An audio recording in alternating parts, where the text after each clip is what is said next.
Guys,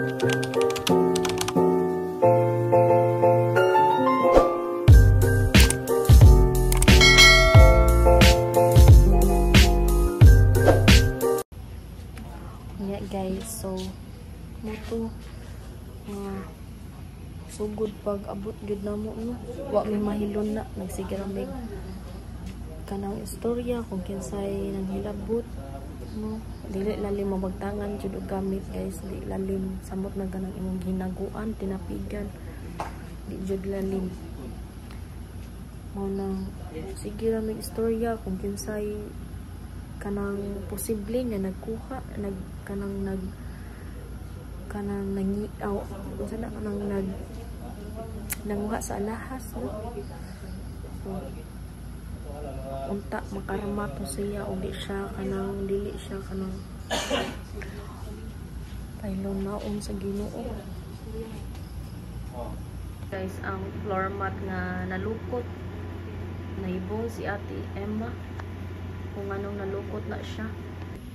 na ay police diri guys, and then mo nang gipa-survey na mo ang kun guys kay may nindot man ang may blatter no, kay tungod kay aron ma-aware ta kung unsa man jud ang kuan ani, kay at least may baw-an na to kung kinsay interesado diri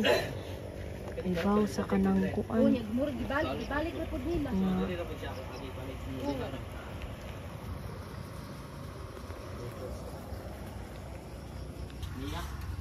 gi-investigate na sa police guys kung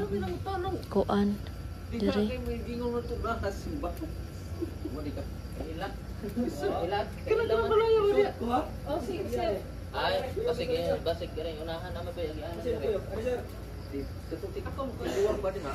Kunya karon pa sila hapon na kuan guys na abot, then sila gidala nga car, so silang duha, and then among gipa-investigahan lagi kay para mahibaw-an na mo kung kinsa jud ang mga suspect ani diri no, for kuan lang safety, kay wa ta kahibaw kung unsay kanang utok sa mga kawatan, unsay utok sa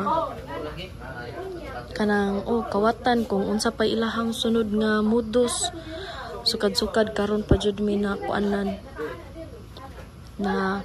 kawatan nga si Ate Emma din man sa tigidaan,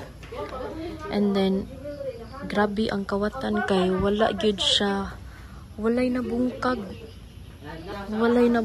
nga mga gamit. Ang kwarta nga naa sa katri wala jud hilabti kundi katura jung alahas ang nawala.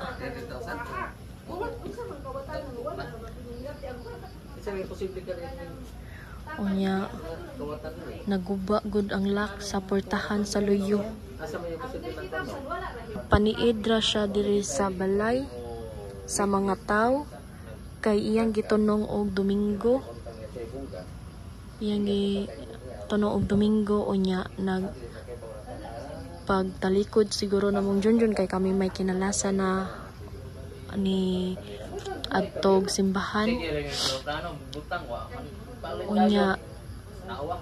wala pud mi kabantay og nay kasikas na mga laing unsa pa na din nga naay lagubo or unsa paglikod namo. Unya mo nang pagtalikod namo basin didto na ning sud ang kawatan may kabantay. Unya nangatawa pa may pag-uli kay wa man ni mag-expect lagi nga ingon ani ang nahitabo no, nya grabe jud ang kawatan kay wala na nga tumba ang mga gamit ni ate, wala pod na kan except sa kanang lock sa portahan ang alahas.